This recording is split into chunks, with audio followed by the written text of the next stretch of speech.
Muy buenas noches para todos. Estoy muy complacido de saludarlos, en especial a los catequistas de la diócesis de Facatativá en este nuevo intento que hacen por su formación en este momento tan especial en que da gusto saber que se preocupan por conocer mucho más lo que es la ciencia catequística y la manera como se aplica. Pero saludo también muy especialmente a todos los demás amigos de EDAP Facatativá que nos están viendo en este momento, y como tengo ya la experiencia de que se necesitan algunos minutos para que se vayan congregando los que nos acompañarán durante el tiempo de nuestra intervención, pues entonces quisiera simplemente decirles que de corazón en estos días he estado orando por todos ustedes. He pedido a la Santísima Virgen de muchas maneras que nos acompañe, que nos cuide, que nos proteja, que en cuanto a lo que se refiere a esta pandemia, nos libre de males graves y, por supuesto, sobre todo, que nos ayude a todos a cumplir gustosos la voluntad de Dios. También quiero compartir con ustedes la noticia de la información global de la diócesis que estamos elaborando para enviar a la Santa Sede en muy pocos días. El informe se presenta cada 7 u 8 años. Debe ser un informe que abarca todas las dimensiones de la vida de la Iglesia. En el caso nuestro saldrá entre 270 y 300 páginas que tendremos que presentar, y es muy satisfactorio ver cómo en todas las áreas hay tantas personas comprometidas, hay tantos logros, no solo de los sacerdotes, sino también, por supuesto, de las comunidades religiosas que nos acompañan y de muchísimos laicos, de hombres y mujeres como ustedes, que están siempre pendientes de cumplir en todo la voluntad de Dios. El elaborar este informe me ha dado la certeza de que tenemos que dar pasos en nuestro proyecto evangelizador. Y la certeza más importante es que queremos que ustedes, los bautizados, estén más cerca de los espacios en los que se toman las decisiones, en los que se proyecta la vida y la acción de la Iglesia, en fin, que tengan más espacios y que los aprovechen mucho mejor. Aprovecharlos quiere decir, en este sentido, reconocer el carisma que Dios da y, reconociéndolo, tratar de vivir de manera muy adecuada esa relación con Dios nuestro Señor, prestándole el servicio ministerial que cada uno de nosotros tiene que prestar. En fin, de lo que se trata es de comenzar a caminar más en el sentido de una iglesia como la pide el Papa Francisco, misionera, es decir, que cada uno de nosotros cumpla con la misión que Dios le ha encomendado, y así, viviendo nuestro propio carisma, viviendo aquello que Dios nos dio. Unos, como ustedes, son catequistas, pero otros tienen otras habilidades y capacidades. Por ejemplo, algunos se especializan más en ciertas obras de caridad, como visitar a los enfermos, como atender ciertas instituciones, en fin, la educación en los colegios católicos y también en los que son estatales y necesitan la presencia de hombres y mujeres bautizados que lleven adelante con su propia vida una tarea que conquiste para Dios. En fin, espero que contándoles esa noticia y pidiéndoles su oración para que ese informe sea terminado pronto y además con la debida competencia, pues damos inicio al tema que nos han pedido desde la Comisión de Catequesis el Padre Omar Hernández, a quien saludamos muy cordialmente, y todo su equipo, la Comisión Diocesana de Catequesis, para el día de hoy. Es, entre otras cosas, un tema bellísimo. El título es "El hombre, el ser humano, es capaz de Dios". Y se trata del primer capítulo del Catecismo de la Iglesia Católica. Por eso he pensado que lo más importante para que tengamos un encuentro muy ordenado y muy juicioso es poner algo del contexto, explicar algo del contexto en el que se va a ubicar lo que queremos compartir esta noche con ustedes.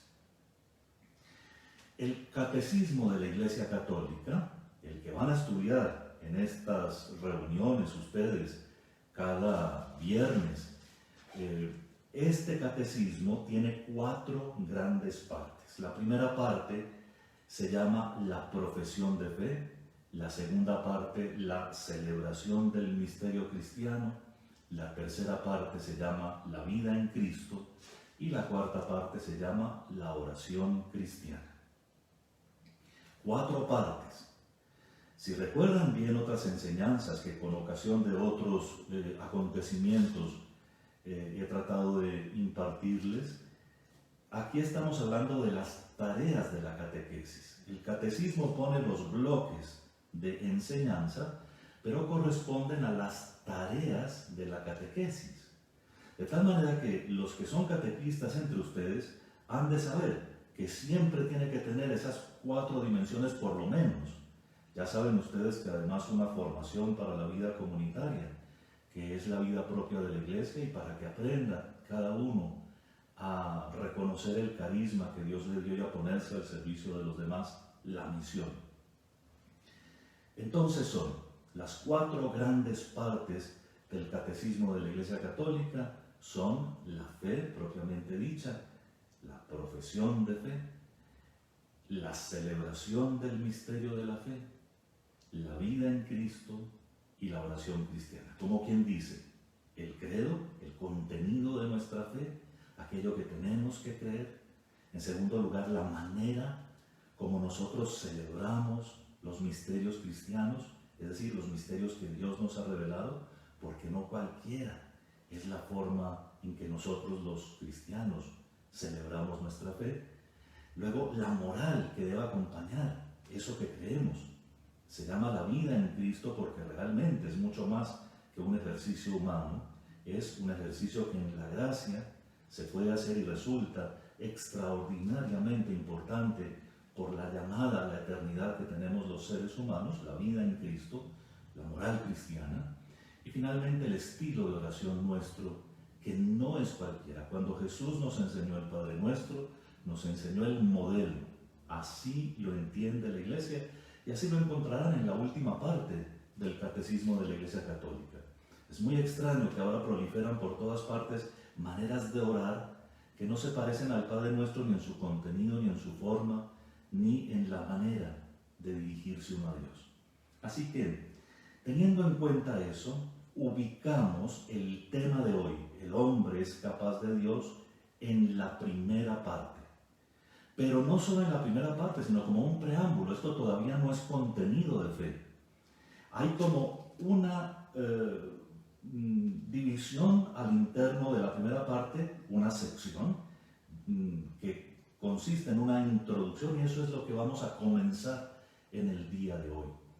De hecho, ustedes van a ver que la introducción al misterio de la fe realmente nos pone 3 momentos importantísimos, el que vamos a vivir juntos en el día de hoy, es decir, el conocimiento de Dios. ¿Por qué podemos hablar de Dios? ¿Por qué podemos entender un poco el misterio divino? El segundo será la revelación de Dios. Dios, además de hacernos capaces de captar sus misterios, se nos ha manifestado. Y en tercer lugar, nuestra respuesta a Dios, que es propiamente el misterio de la fe como respuesta a Dios que se comunica y que Dios mismo anima. La fe es un don, una virtud teologal. La primera de esas partes, es decir, la que nos corresponde en el día de hoy, también tiene apoyo bíblico, y apoyo bíblico muy importante. Por eso quisiera leerles un trocito del libro de la sabiduría para que nos ambientemos y para que veamos que Dios nuestro Señor es el que va a guiar también nuestras reflexiones esta noche. Dice así: Son necios por naturaleza todos los hombres que han ignorado a Dios y no han sido capaces de conocer al que es a partir de los bienes visibles, ni de reconocer al artífice fijándose en sus obras, sino que tuvieron por dioses al fuego, al viento, al aire ligero, a la bóveda estrellada, al agua impetuosa y a los luceros del cielo, regidores del mundo. Si cautivados por su hermosura los creyeron dioses, sepan cuánto los aventaja su Señor, pues los creó el mismo autor de la belleza. Y si los asombró su poder y energía, calculen cuánto más poderoso es el que los hizo, pues por la grandeza y la hermosura de las criaturas se descubre por analogía a su Creador. Con todo, estos merecen un reproche menor, pues a lo mejor andan extraviados buscando a Dios y queriéndolo encontrar. Dan vueltas a sus obras, las investigan y quedan seducidos por su apariencia porque es hermoso lo que ven. Pero ni siquiera estos son excusables, porque si fueron capaces de saber tanto que pudieron escudriñar el universo, ¿cómo es que no encontraron antes a su Señor? Uno de los temas más importantes en el Antiguo Testamento y que no ha perdido importancia, sino que ha cambiado de acento, es el de la idolatría. ¿Cómo es posible que al fuego, al viento, al sol, al agua impetuosa, algunos los hayan creído Dios? Y dice la palabra de Dios que seguramente los que pensaron en eso estaban seducidos por su hermosura en primer lugar y por su poder, pero se equivocan mucho porque siguen siendo inanimados el viento y el sol y las aguas impetuosas. Si solamente pensaran con su cabeza, encontrarían que ninguna de estas cosas se hizo a sí misma, sino que las hizo otro. Y si otro las hizo, ¿cómo será en hermosura, en poder, en ciencia, en orden, en inteligencia? Es decir, la palabra de Dios misma reconoce que antes de la divina revelación, Dios nos ha dado facultades suficientes para poderlo reconocer a Él y para poderlo reconocer también entre los seres que Él ha creado. Entramos así en materia y lo primero que queremos descubrir hoy juntos es que lo que caracteriza a los corazones humanos es como una sed de eternidad, como algo que está escrito por dentro, que ni siquiera pensamos mucho, pero que si por un momento nos detenemos, ahí está. Entonces, el Catecismo de la Iglesia Católica nos va a sugerir hoy 4 pistas para pensar en la capacidad que tiene el ser humano de conocer a Dios. Y esas 4 son: la primera, el deseo de Dios que está escrito en nuestro corazón. No hay nada que revele más la existencia de Dios nuestro Señor que ese deseo de eternidad, que muchas veces es deseo también de un encuentro personal con Dios que está profundamente escrito en nuestras almas.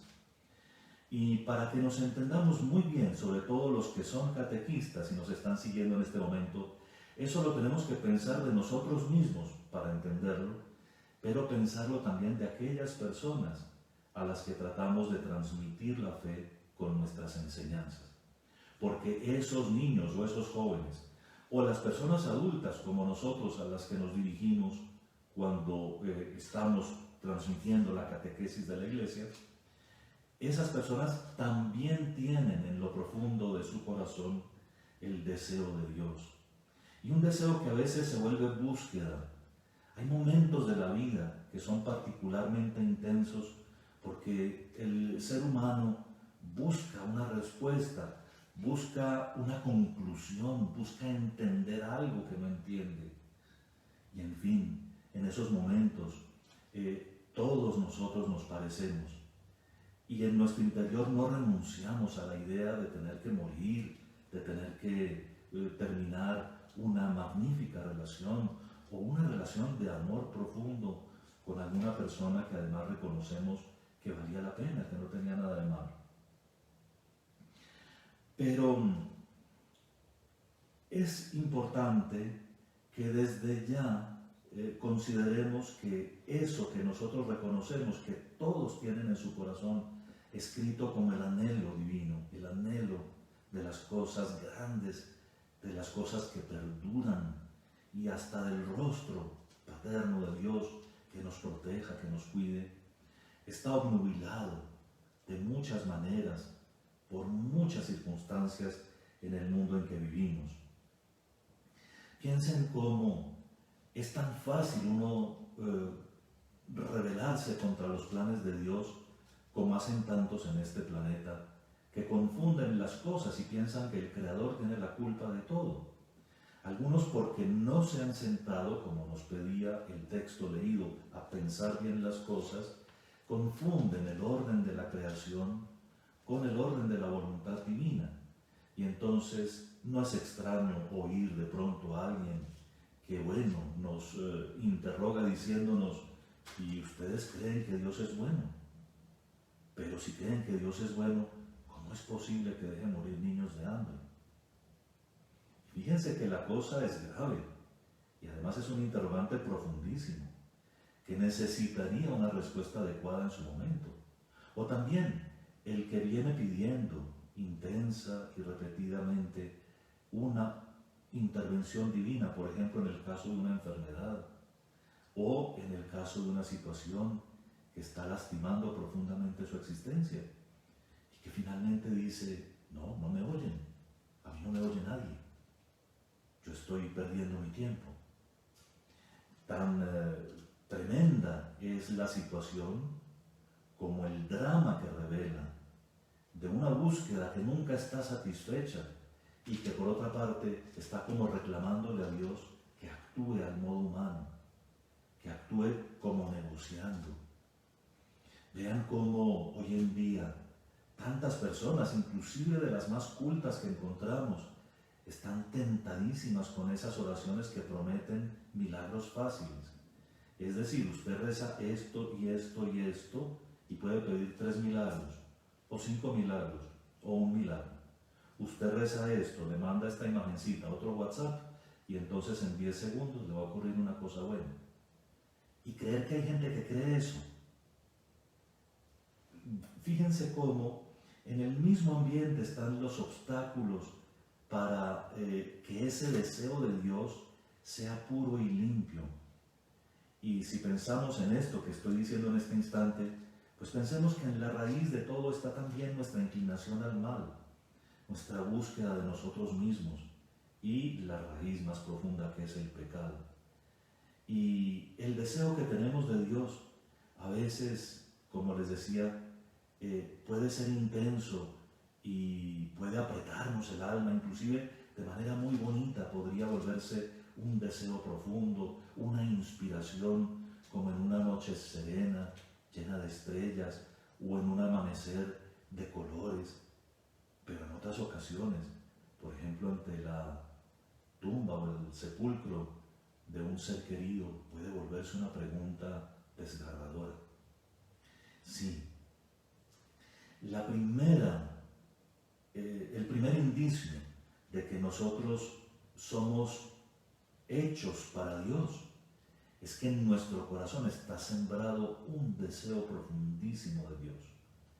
La idea es que todos lo tenemos, es decir, todos esperamos completarnos, todos esperamos realizarnos, todos queremos que termine nuestra vida de manera positiva, todos quisiéramos que el tiempo presente fuera mejor, que lográramos más cosas en los trabajos y los proyectos que emprendemos y que el final de nuestra vida fuera mucho más sereno y mucho más bonito.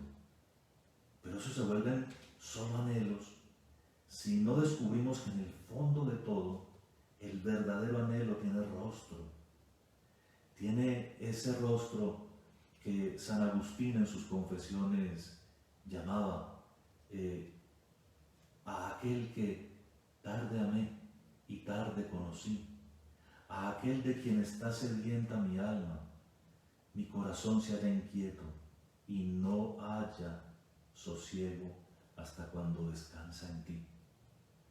Si en el fondo de todos nuestros deseos, inclusive de estos que se nublan a veces con las experiencias humanas, reconociéramos que hay algo más, hasta esos que resultan fallidos, como la oración que insistentemente se hace sin obtener aparentemente un resultado, encontrarían paz y serenidad y nos revelarían otra vez que Dios puso en cada corazón humano el deseo de eternidad, porque Él es eterno y al que deseamos es realmente a Él.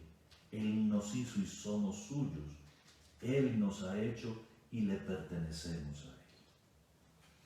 En segundo lugar, de todas maneras, el ser humano que anhela, que busca, que desea a Dios, pensando, como nos lo dijo la palabra de Dios, pensando, ve que hay cosas que lo llevan a Él. Hay caminos que conducen a Dios y arriesguémonos a decirlo, y que no nos permiten equivocación. Primero, ¿cómo no decir nosotros, y decirlo con toda claridad, que el mundo en que Dios nos puso nos habla de Él, como lo decía el texto sagrado, pero además nos conduce a su conocimiento?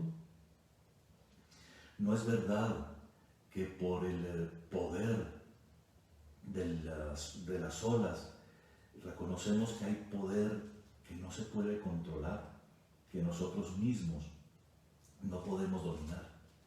¿No es verdad que por la majestad del sol y por todo lo que hace en la tierra, nosotros nos ponemos a pensar de vez en cuando en ¿y quién pensó todo esto? ¿Cuál es la inteligencia que hay detrás de tanto orden, de tanta armonía? En fin, es verdad también que hay desorden y mucho desorden en el mundo, pero hay más armonía que desorden. Y hasta ciertos desórdenes nos muestran que lo que estamos es rompiendo esa armonía original que Dios nuestro Señor había puesto. En el mundo hay muchas experiencias que nos hablan de la necesidad de Dios, es decir, que nos certifican que Dios existe. Por ejemplo, el que todas las cosas sean cambiantes, ¿verdad? Volvamos al argumento con el que expliqué un poco el primer punto. Las cosas del mundo cambian, ¿no? Ustedes y yo cambiamos, pues somos personas que evolucionamos o involucionamos, en fin.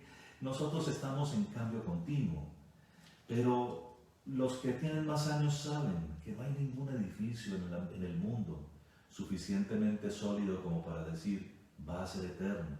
Se cayeron las torres gemelas, las pirámides perdieron su esplendor, los monumentos más grandes del Imperio Romano y del Imperio Persa ahora son ruinas que se visitan. Ni siquiera las cosas hechas de roca dejan de cambiar con el paso de los años. Pero cuando decimos que todo cambia, decimos que esta madera antes fue un árbol, ahora es una mesa, después quizás será que cenizas, astillas, en fin, no sabemos qué será, pero todo cambia. Y si miramos, todos los seres de nuestra experiencia cambian. Una vez no existían y ahora existen. Alguien hizo esta silla, pero antes de que la hicieran no existía. Cuando todas las cosas cambian, se necesita que la cadena resulte rota en algún punto, porque si todo cambia, nada tiene un origen, y el origen de todo tiene que ser un ser que no cambie, alguien que hizo todas las cosas y las puso en este movimiento, en fin, alguien que sea inmóvil en sí mismo, porque lo que se mueve tiene que tener un primer motor. No podríamos decir que hay una cadena de cosas que van cambiando porque uno las transforma, sin decir que en un punto tenemos que decir que hay uno que lo transformó todo. Sería imposible que una cadena fuera eterna en sí misma. Alguien tiene que estar en el origen, y si vemos que en todas estas cosas además hay belleza y perfección, es alguien supremamente inteligente y supremamente lleno de amor. De tal manera que por las cosas creadas, por el solo ver el mundo y lo que contiene, por solo ver los procesos de las cosas, descubrimos que Dios es eterno e inmutable en sí mismo. Es decir, es el que le da origen a todo, el que saca a todos los seres de la nada y los pone en movimiento. Él es el que no cambia cuando todas las cosas cambian. ¿Qué tal que no hubiera un sustrato a todo lo que cambia? ¿Qué tal que no hubiera algo que permanece y que diera garantía a lo que está cambiante? Él es la inteligencia que está detrás de todo lo que está ordenado. Él es el amor que pone bellas las cosas. Sí, Él es el que se deleita creando los gusanitos y las flores, los pajaritos y las frutas. Él es el que nos alimenta con tanta variedad de frutos, de sabores y de texturas, de gustos, en fin. Dios es ese que nuestros sentidos casi que pueden reconocer, pero sobre todo nuestra inteligencia, con la penetración que Él mismo le ha dado, puede reconocer. Dios es Dios. Dios es finalmente el único necesario. Vean, por más importante que algo de lo que tenemos entre nuestras manos sea, no es necesario. Puedo romper mis apuntes, puedo tirar por la borda, no sé qué, todo lo que tengo, y no era necesario. Puedo prescindir de una biblioteca, no sé qué más ejemplos poner, pero nada en este mundo que pasa, en este mundo de seres cambiantes y que están en continuo movimiento, es necesario. Todo pasa, todos pasan, pero precisamente todo esto nos revela que hay uno que sí es necesario y que le da garantías a todo lo que cambia, porque entre las cosas que cambian, entre las cosas que no son necesarias, estamos nosotros, que tenemos esa sed de eternidad por dentro y que no puede quedar insatisfecha porque ya lo habíamos visto. Esto nos sirve para pasar al segundo camino para el conocimiento de Dios. El primero era el mundo, con sus dinámicas internas. La segunda vía para el conocimiento de Dios somos nosotros mismos.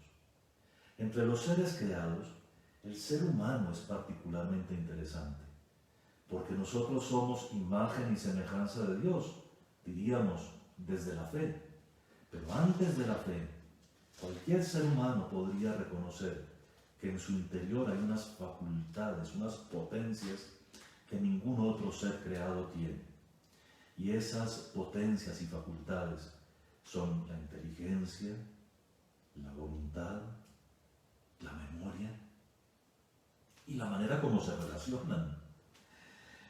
Por este motivo, vean, ¿qué es su inteligencia? ¿Qué es la inteligencia de los niños que vienen al catecismo, de los jóvenes que están inquietos y con ganas de hacer más cosas? ¿En qué consiste la inteligencia de cada uno?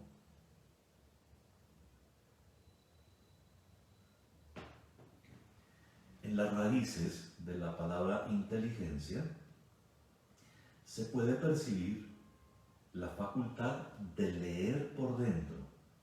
Inteligencia, inteligir, leer por dentro. La inteligencia es la capacidad que tenemos los seres humanos, no lo tienen las vacas, de entender por dentro las cosas, de captar el ser mismo de las cosas. La inteligencia está hecha para captar eso que son las realidades que nos rodean, esas que acabamos de ver, cambiantes, no necesarias, pero dotadas de hermosura y de orden, de armonía. Eso lo puede hacer la inteligencia. La inteligencia puede reconocer en una mesa de solo dos patas, esta tiene tendríamos que mover la cámara para que ustedes la vieran, en una mesa de 2 patas y en una de 4 patas, a mesas. Esta es una de 2 patas, aquella es una de 4. Solo la inteligencia humana puede hacer esa relación. Quizá por la forma, quizá por el uso, pero no son iguales y sin embargo son mesas. Lo mismo ocurrirá con las sillas. Una tiene rueditas, otra es de un solo tronco, otra tiene 4 patas y la inteligencia es capaz de centrarse y decir, esto es una silla y sabe para lo que sirve. En fin, nuestra inteligencia está hecha para leer por dentro las cosas. ¿Y cuáles cosas? Si somos honestos, todas.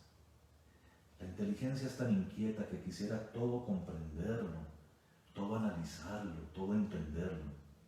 Y si nosotros pusiéramos orden en ese deseo, seríamos capaces de progresar de manera extraordinaria. El conocimiento de la humanidad, que entre otras cosas se acumula de manera misteriosa cuando los sabios nos van dejando su herencia, ese conocimiento de la humanidad sirve a cada generación para dar pasos y pasos. Si vieron que esta semana, por fin, en partículas pequeñísimas descubrieron que hay agua en la luna y ya comenzaron las inteligencias humanas a fraguar el modo de establecer bases para poder allí mismo aprovechar esa agua ahora congelada y tal vez reciclarla en función de la vida de seres vivos en la superficie lunar. Pues esto es lo que la inteligencia puede hacer. La inteligencia puede ir a lo más grande, ¿no? A los cielos, a conocer las erupciones solares y a planear viajes interplanetarios. Puede conocer los cálculos para hacer un edificio de 100 pisos que no se destruya por su propio peso. ¿Cuánto pesa un edificio de 100 pisos? Y también puede penetrar lo más pequeño. Ya conocemos hasta la forma del virus que asalta y aqueja a la humanidad actualmente. Y conocemos cómo se comporta y sobre qué superficies demora vivo más tiempo. Porque también la inteligencia es capaz de penetrar, aún con la ayuda de instrumentos que ella misma ha creado, las cosas más pequeñas. Volvamos al tema. Eso lo tienen los niños en el catecismo. Eso lo tienen las personas a las que ustedes les tratan de comunicar su fe. Pero eso lo tienen también todos sus amigos. Todos quieren conocer un poco más, un poco mejor. Y cuando nos hablamos entre nosotros, ¿cuánto quisiéramos conocernos un poco más? A veces para no lastimarnos, a veces para encontrarnos mejor, a veces para querernos más, ¿verdad? La voluntad. La voluntad humana se define prácticamente como una potencia, como una fuerza. La voluntad nos lleva hacia las cosas. ¿Hacia cuáles cosas? La voluntad está hecha para el bien. Todo lo que a uno, con la inteligencia, le parece bueno, es apetecible, es decir, es deseable. Y mi voluntad desea aquello que entiende que es bueno, que le sirve, que se puede poner, que es útil, que lo alimenta, que lo alivia, que le ayuda a trabajar. La voluntad busca aquello que encuentra útil. Ahora atención, porque si la inteligencia penetra el ser profundo de las cosas y hasta puede hallar la bondad, inmediatamente despierta a la voluntad como deseo, como impulso, como apetito de poseer ese bien, de tenerlo. Dirán ustedes, pero entonces los que hacen cosas malas, claro, la voluntad sigue siendo hecha solo para el bien. El problema es que hay bienes aparentes, como por ejemplo, matar a este que nos resulta incómodo, sacarlo del camino porque se opone a nuestro proyecto político, no sé qué, ideológico. No es bueno, pero es un bien aparente que la inteligencia, perturbada porque no ha pensado bien las cosas, puede inclusive presentarle a la voluntad. La voluntad está siempre hecha para el bien, para lo que le aparece bueno, apetecible, deseable. ¿Se imaginan cómo funciona una voluntad rectamente ordenada? Pensando otra vez en los viajes interplanetarios, ¿cuánta voluntad se necesita para desarrollar un proyecto durante 20, 25, 30 años y solo en los papeles y en los computadores antes de poner siquiera un tornillo en la nave que llegará? Se necesita mucha perseverancia. La perseverancia es una idea que viene de la voluntad. La resiliencia que se puso tan de moda en estos días, esa es la voluntad comprometida. Ahora bien, la inteligencia que hace que la voluntad reconozca cosas y que vaya hacia el bien, inmediatamente actúan o interactúan, porque somos vivos, en algo que reconocemos que nos hace muy parecidos a Dios, nuestra libertad, que es la capacidad de tomar las decisiones en este momento y de tomar la decisión rectamente ordenada, o esta tragedia de tomar una decisión opuesta, de saber que esto no se hace, pero porque para mí es un bien aparente, vendo este kilo de porquería y me gano una millonada. Yo lo hago, aunque me diga que ahí no hay ordenación a la verdad o a la bondad, y yo lo hago. Esto es la libertad que, por supuesto, cuando está bien encajada dentro del conjunto, se usa solo para el bien. Es decir, si la voluntad está ordenada, si la inteligencia no está obnubilada, mi libertad está hecha solo para lo bueno. Soy libre para crecer, soy libre para parecerme a Dios porque soy su imagen y semejanza. Soy libre para imitar a nuestro Señor Jesucristo y para seguirlo a Él. Soy libre para dar pasos en los que conquisto el mundo, en los que sirvo a los demás. ¿Entendido? Lo demás se llama libertinaje. Lo demás. Y si quieren saber lo que es libertinaje, piensen en cualquiera de los mandamientos. El uso de mi voluntad en contra de la razón rectamente ordenada no se llama libertad, se llama libertinaje. No ir a misa un domingo por descuido o por pereza, no porque hay las imposibilidades de hoy, pero no ir a misa un domingo. Cometer actos impuros, solo o acompañado, o relaciones sexuales fuera del matrimonio. Es decir, lo que está desordenado, lo que no construye, eso no es libertad, es libertinaje. Tomar las cosas que no son mías, falsear la verdad, eso ya no es libertad realmente hablando. Sí, lo produce un hombre libre, pero abusando de su libertad. Bien, volvemos al tema. Todo este mundo interior del ser humano evidentemente es distinto del mundo interior, perdónenme lo digo otra vez, de una vaca. Todo este mundo interior de cualquier persona, repito, de los niños que vienen al catecismo, de los jóvenes que están en las comunidades juveniles, de los adultos que están en los grupos eclesiales de vida, de los que nos oyen y comparten con nosotros a través de estos medios, y eso hay que tenerlo presente. Todos tienen un mundo interior, un mundo que anda en movimiento continuo, un mundo en el que hay muchas luces, quizá también algunas sombras, un mundo interior que corresponde además a las propiedades más bellas de la naturaleza. En cada persona que sale a nuestro encuentro, en usted que está ahorita viendo esto, hay una joya preciosa. Quizá a veces un poco en bruto, pero una joya preciosa. Cada uno de ustedes es una riqueza tan extraordinaria que no se puede comparar con un perro o con un gato, como lo está haciendo la sociedad de consumo hoy en día, tan tristemente triunfante en esa materia de las mascotas. Viéndolo bien, cuando estamos buscando o entendiendo las vías para conocer a Dios, para que nosotros digamos, sí, Dios nos hizo capaces de conocerlo a Él, la más importante es esta. Es decir, nosotros tenemos que reconocer que todo esto que pasa en nuestro interior no puede ser producto de la evolución, es que no es. ¿Por qué los micos no se siguen volviendo hombres? Esto es más. Cada alma humana es hecha por Dios, es creada por Dios, es imagen y semejanza de Dios.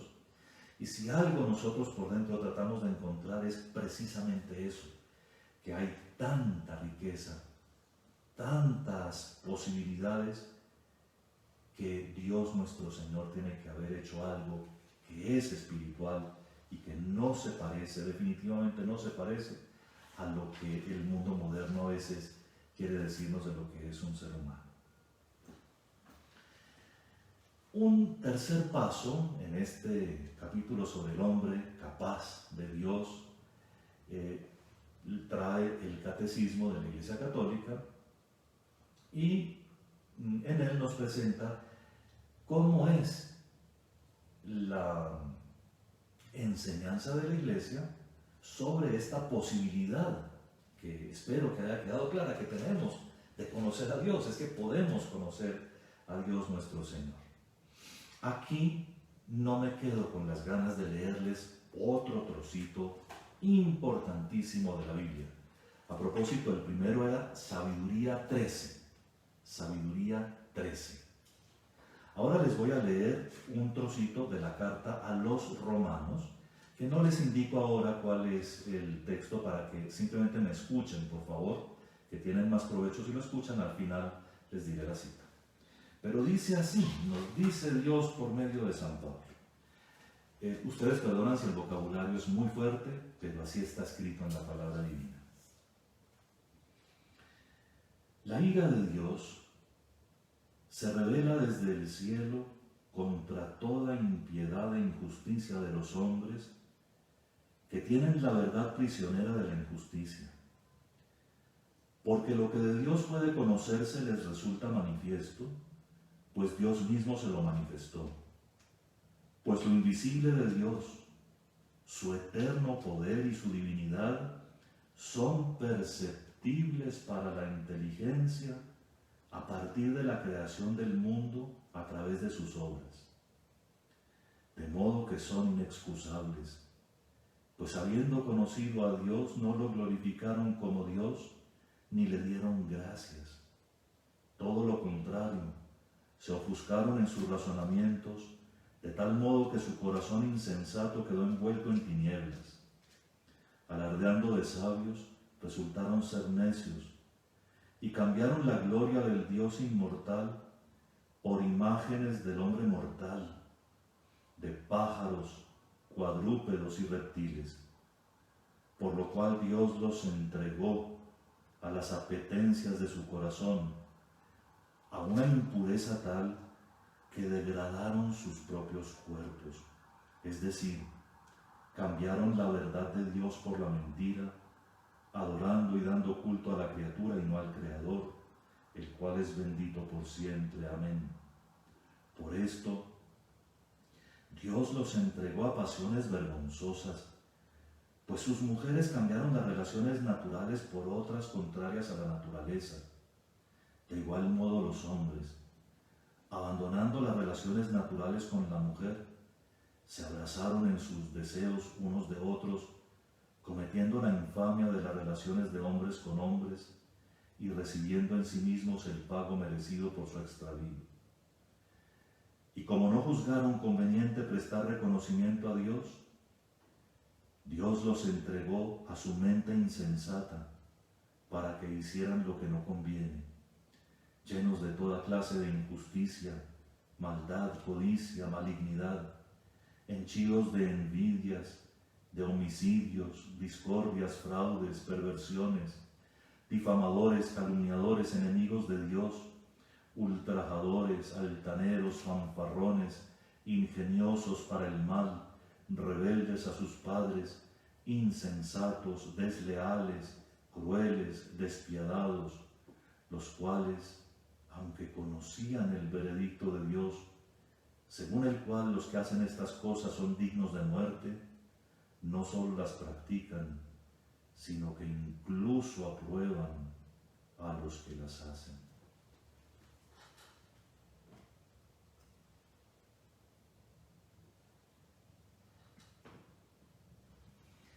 Romanos 1, 18 a 32. Capítulo 1 de la carta a los Romanos, versículos 18 a 32. Si ustedes quieren ver lo que es la tragedia del renunciar al recto conocimiento de Dios, den un paseo por el mundo, hojean un periódico, o si lo quieren ver más ordenado, lean el texto que acabamos de compartir. Porque aquí está clarísimo. Parte de la doctrina del libro de la sabiduría del Antiguo Testamento, evidentemente. Dios es conocible. La mente humana es capaz de conocer a Dios, y eso es exactamente lo que es la doctrina de la Iglesia. La mente humana es capaz de conocer a Dios nuestro Señor y de conocer sus atributos. Es bien que a veces, hay que decirlo, lo que conoce la mente humana de Dios es apenas una sombra, porque Dios es siempre mucho más grande de lo que decimos o pensamos. Pero la Iglesia enseña que Dios puede ser conocido con certeza mediante la luz natural de la razón humana a partir de las cosas creadas. A partir de las cosas creadas. Y que Dios nuestro Señor, además, se ha revelado a nosotros para ayudarnos a comprender eso que nuestra mente ya es capaz de entender. Sin embargo, continúa la doctrina de la Iglesia, hay condiciones históricas y condiciones personales que hacen que la captación del misterio de Dios resulte ofuscada muchas veces y por muchos motivos.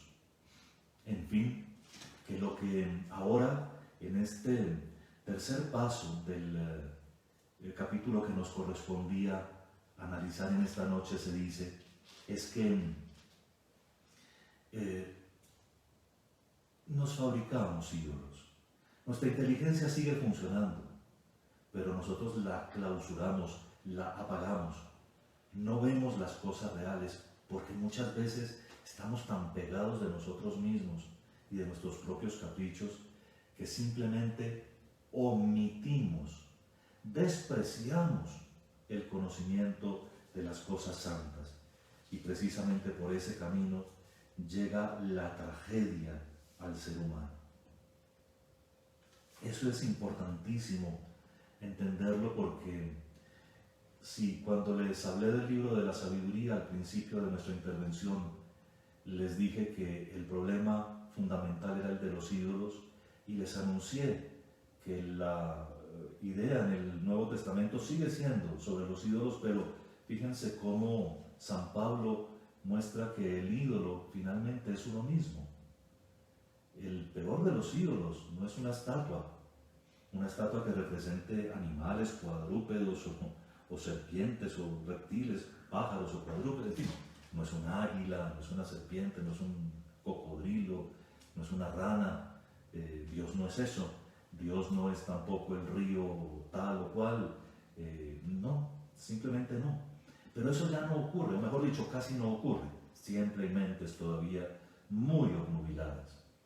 En cambio, lo que sí ocurre es que comenzamos por algo como muy sencillo, y es preferir un poco de bienestar, un poco de placer, preferir un poco de facilidad en las cosas, es decir, que no parece malo, pero terminamos buscando dinero fácil, placeres fáciles, dominio sobre los demás que nos permita todo lo anterior, y comienza entonces a entenebrecerse nuestra alma hasta el punto de ya no poder comprender las cosas de Dios. ¿Y qué ocurre? San Pablo lo dice tan claramente: cuando uno deja a Dios, cuando uno que lo podría conocer viendo simplemente como, por ejemplo, un vaso de agua, calma tanto, refresca tanto, y nos habla tanto de la bondad divina.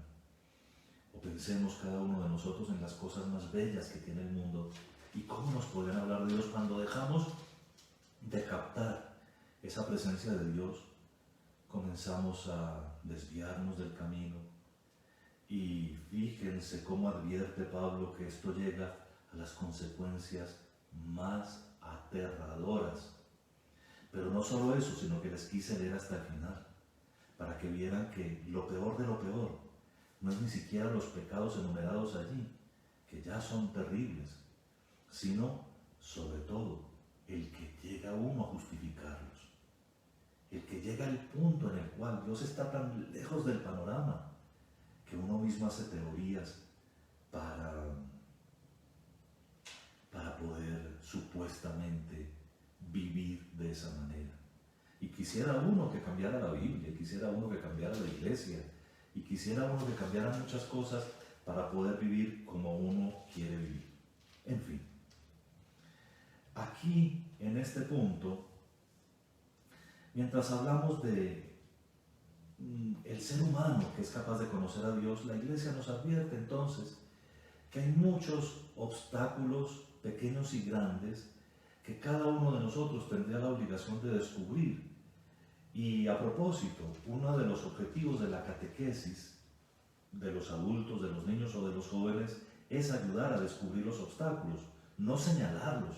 A nosotros no nos toca ir vulgarmente a enrostrarle los pecados a nadie, pero sí los obstáculos que cada uno tiene, porque finalmente uno nunca sabe qué es lo que ha pasado en la vida de una persona, pero hay cosas que francamente pueden anular prácticamente la posibilidad que nosotros tenemos de comunicarles lo que Dios nos pide.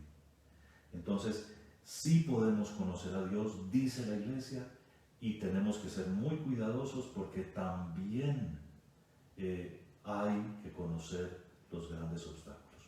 Damos así el último paso en el cuarto apartado de este tema que nos pidieron hoy exponer. Se dice bellamente cómo hablar de Dios. Con todo lo que hemos dicho, y ojalá hubiéramos podido profundizar un poco en ese trabajo que hace la mente para encontrar a Dios a través de las cosas creadas, vean, es más lo que uno puede decir acerca de lo que no es Dios que de lo que es Dios. Y si nos fijamos bien, ese es el lenguaje que ya estamos usando. Es decir, cuando uno dice que Dios es infinito, quiere decir que no tiene límites, que no tiene confines. Dios es infinito. Si decimos que es eterno, no estamos diciendo muchas cosas positivas. Claro que es positivísimo, pero lo que más estamos diciendo es que Dios no tiene ninguna barrera, que Dios está más allá del espacio y del tiempo. Eso es, entender bien lo que es la eternidad, no solo del tiempo, sino del espacio, es importantísimo. Dios no está en la sucesión de las horas, a Él no le pasa el tiempo, como a nosotros que ya se nos va a agotar. A Dios no le pasa el tiempo, pero sobre todo Dios no necesita sentarse aquí. Dios puede estar con ustedes donde están, conmigo aquí, y realmente está con ustedes y conmigo y con todo el mundo y con todo el universo, pero en una dimensión que nosotros no conocemos, que es su eternidad. De Dios decimos las cosas más de lo que no es Él, que de lo que Él es en sí mismo. Y sin embargo estamos muy contentos porque eso dice mucho de Dios. Cuando decimos que Dios es inmenso, que inmensa es su obra, inmenso es su amor, inmenso quiere decir que no tiene medidas. Y vaya si esto es importante, hablar de la inmensidad de la obra divina, porque de verdad somos muy dados a medir, a trazar, a confinar y a dar a cucharaditas las cosas. Pero Dios se da todo, dio a su Hijo, Dios se da todo. En fin, ¿cómo hablar de Dios si nosotros sabemos que lo que más podemos captar de Él es casi que lo que no es? Vean, como lo verán en el próximo programa, Dios nos habla para salir a nuestro encuentro y para reforzar eso que nosotros podemos conocer con la luz de nuestra razón, pero además también lo que no podemos conocer. Entonces Dios nos enseña cosas muy positivas de Él. Nosotros sabemos todo esto y podemos entender que Él es inteligentísimo, pero nunca podremos decir cuán inteligente es ni cómo es su inteligencia. Podemos decir que es bondadoso porque las cosas son buenas, Podemos decir que Dios es delicadísimo porque las cosas son hermosas, pero no podemos decir cuánto, ni cómo usa sus facultades, porque Dios es Dios. En cambio, en la Sagrada Biblia, Dios comienza a decirnos, a hablar de sí mismo, a presentársenos. Y en la Biblia emprendemos dos cosas. A veces Dios nos dice cosas que nosotros nunca entenderíamos. Por ejemplo, Dios es amor. Por ejemplo, Dios es Padre, Hijo y Espíritu Santo. 3 personas distintas, un solo Dios verdadero. Eso no lo hubiéramos captado nunca si no nos lo hubiera revelado Dios. Pero también nos enseña su nombre. Yo soy el que soy. Mi nombre es Yahvé. Y sin embargo, al hablar de Dios tenemos que ser tan cuidadosos, y aquí sí es lo más práctico para los catequistas, que nosotros no pretendamos que con nuestras palabras y comparaciones y frases ya lo hemos dicho todo, ni lo sabemos todo.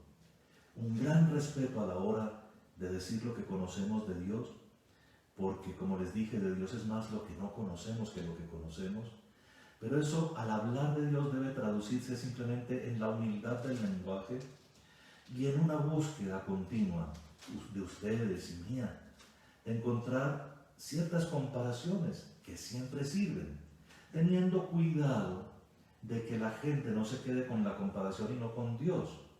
El mucho usar cuentos, el mucho utilizar metáforas, podría hacer que la gente se pegue más de los milagros del Señor que del Señor de los milagros, ¿verdad? O de la sangre de Cristo que derramó su sangre por nosotros.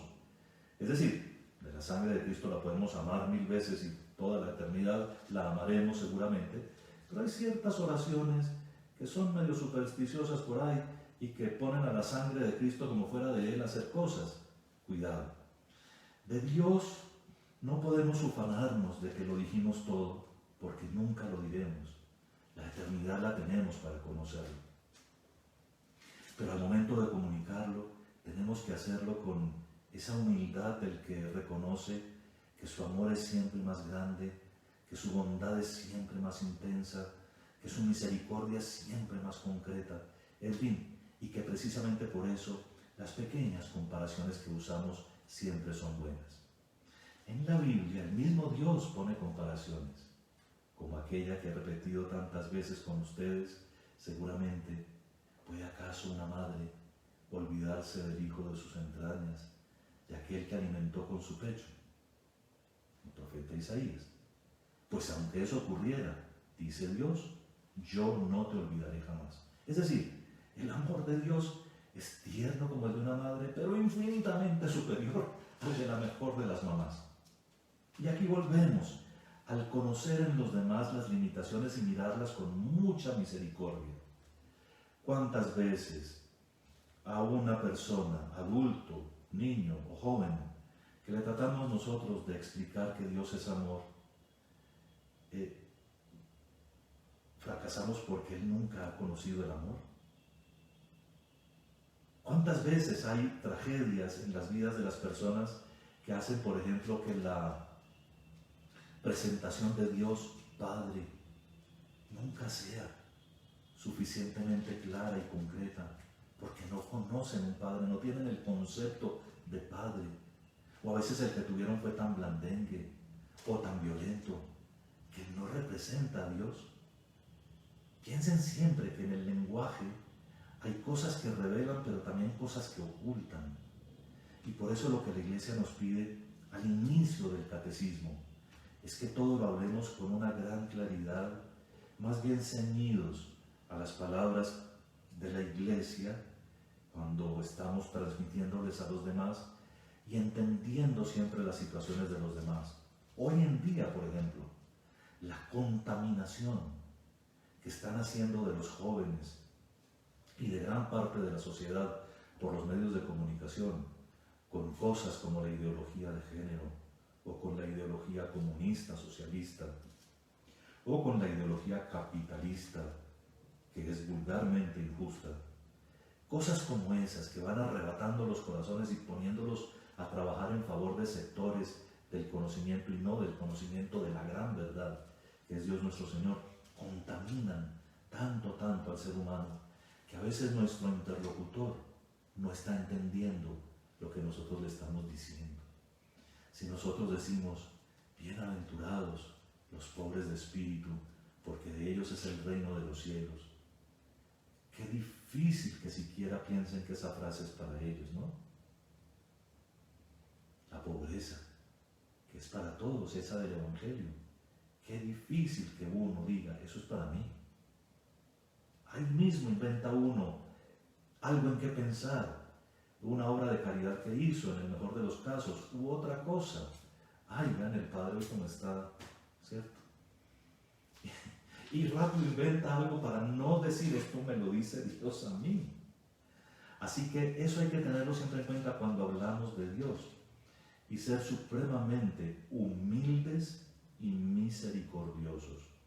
Humildes para saber que no todo lo sabemos.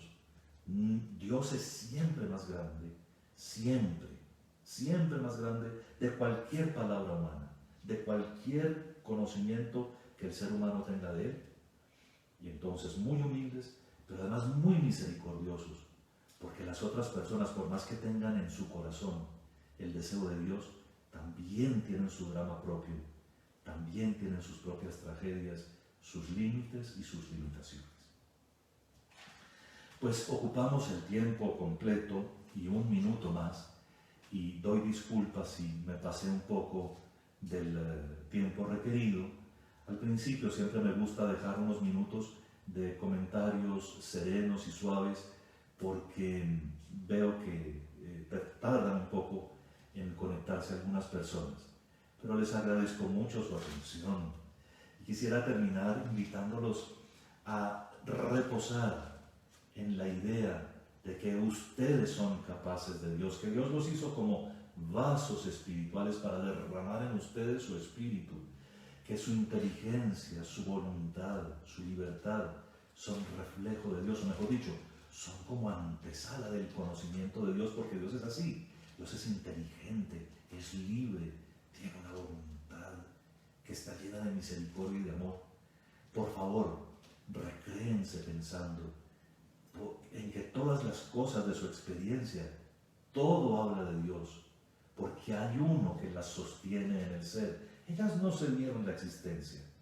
Hay alguien que mueve todo lo que se mueve y todo lo que cambia y todo lo que es bello, todo lo que está ordenado, y es Él, inteligentísimo, bondadosísimo, cercanísimo a nosotros. Si no estuviera Él sosteniéndonos, desapareceríamos en la nada. Así que piensen en eso, y que sea el mismo Dios nuestro Señor quien guíe sus pensamientos, palabras, sentimientos y acciones. Que Él oriente a su alabanza, reverencia y servicio todo lo que ustedes hacen, todo lo que ustedes tienen por dentro. Y con estos buenos deseos los bendigo y me despido, en el nombre del Padre, y del Hijo, y del Espíritu Santo.